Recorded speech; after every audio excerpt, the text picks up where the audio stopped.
ಕೇಣಿಯಲ್ಲಿ ವಾಣಿಜ್ಯ ಬಂದರ ಆಗ್ಬೇಕಂತ ಎಷ್ಟೋ ಜನ ಕುತಂತ್ರದಿಂದ ಕೆಲಸ ಮಾಡ್ತಾನೆ ಇದ್ದಾರೆ. ಹಿಂದೆ ಇಲ್ಲಿ ಜನ ಅದಕ್ಕೆ ವಿರುದ್ಧವಾಗಿ ಹೋರಾಡ್ತಾನೆ ಇದ್ದಾರೆ. ಆದ್ರೆ ನಮ್ಮ ಹೋರಾಟ ಹೇಗಿರ್ಬೇಕಂದ್ರೆ ಈ ಊರು ಬೇಡ, ಇಲ್ಲಿ ಜನ ಸವಾಸನು ಬೇಡ ಅನ್ಕೊಂಡು ಹೋಗ್ಬೇಕು ಅವರು. ಆ ತರ ನಾವಿಲ್ಲಿ ಹೋರಾಟ ಮಾಡಬೇಕು. ಅವರೆಲ್ಲ ಸಂಘಟನೆ, ಎಲ್ಲಾ ಸಂಘಟನೆಗಳು ಒಟ್ಟಾಗಬೇಕು. ಮತ್ತು ಊರಿನವರೆಲ್ಲ ಸೇರಿ ಒಂದು ಮೀಟಿಂಗ್ ಮಾಡಿ ಒಂದೇ ದಿನ ಹೋರಾಟ ಮಾಡಬೇಕು. ಸ್ವಲ್ಪ ಜನ ಏನ್ ಮಾಡ್ತಾ ಇದಾರೆ, ಊರಿನ ಹೋರಾಟ ಅಲ್ಲ, ಊರಿನವ್ರು ಮಾಡ್ಕೊಳ್ತಾನೆ. ನೀವು ಊರಿನವ್ರೇ ಅಲ್ಲ, ನೀವು ಕೇರ್ಲೆಸ್ ಮಾಡೋಕೆ ಹೋಗ್ಬೇಡಿ. ಒಬ್ಬ ಮನುಷ್ಯನು ಕೇರ್ಲೆಸ್ ಮಾಡೋದಿಲ್ಲ ಈ ವಿಷಯದಲ್ಲಿ. ಸೆಂಟ್ರಲ್ ಗೌರ್ಮೆಂಟ್ ಇದ್ದ ಬಂದು ನಾವೇನ್ ಮಾಡೋಕ್ಕಾಗುದಿಲ್ಲ, ಹಂಗೆ ಹಿಂಗೆ ಅಂತ ನಾವು ಕೈ ಕುತ್ಕೊಂಡ್ಬಿಟ್ರೆ, ನಮ್ಮ ಹೋರಾಟವನ್ನ ಹಿಂತಕೊಂಡ್ಬಿಟ್ರೆ ಆಮೇಲೆ ನಮ್ಗೆ ನೆಲ ಸಮ ಮಾಡ್ಬಿಡ್ತಾರೆ ಅವರು. ಎಷ್ಟೋ ರಾಜಕಾರಣಿಗಳಿಗೆ ಇದು ಕೆಲಸ ಪ್ರಾಜೆಕ್ಟ್ ಬೇಕು, ವಾಣಿಜ್ಯ ಬಂದರ್ ಬೇಕು. ಯಾಕಂದ್ರೆ ಅದರಿಂದ ಅವ್ರಿಗೆ ದುಡ್ಡು ಸಿಗ್ತಿದೆ. ಈಗ ನೋಡ್ತಾ ಇದ್ದಂಗೆ ಎಲ್ಲಾ ಕಡೆಗೂ ಆ ಮೀಟಿಂಗ್ ನಡೀತಾನೆ ಇದೆ ಹೋರಾಟಗೋಸ್ಕರ. ಅದು ನಮ್ಮೂರಲ್ಲ, ಅದು ನಮ್ಮ ಜನ ಅಲ್ಲ, ಅದು ನಮ್ಮ ಜಾಗ ಅಲ್ಲ ಅಂದ್ಕೊಂಡು ಒಬ್ರು ಕುತ್ಕೊಂಡು ಉಳಿಬೇಡಿ.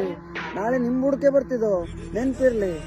ಒಂದ್ಸಲ ಮ್ಯಾಂಗ್ನೀಸ್ ಬಂದ್ಕೊಂಡು ಎಷ್ಟು ಜನ ಸತ್ರು, ಆ ಧೂಳಿಂದ ಏನೇನಾಯ್ತು ಅಂತ ಗೊತ್ತು ನಿಮ್ಗೆ. ಹಂಗೆ ಇಂಥದ್ದು ಮತ್ತೆ ಮಾಡು ಕೊಟ್ಬಿಟ್ರೆ ನಮ್ ಸರ್ವನಾಶ ಆಗೋದಂತೂ ಗ್ಯಾರಂಟಿ. ಜನರಿಗೆ ಮಾರಕ ಆಗುವಂತದ್ದು ಯಾವುದೇ ಇಲ್ಲಿ ಪ್ರಾಜೆಕ್ಟ್ ಬೇಡ. ಅಷ್ಟು ನಿಮ್ಗೆ ಮಾಡ್ಬೇಕಾದಿದ್ದೆ ಹಾಸ್ಪಿಟಲ್ ಕಟ್ರಿ, ಕಾಲೇಜ್ ಕಟ್ರಿ.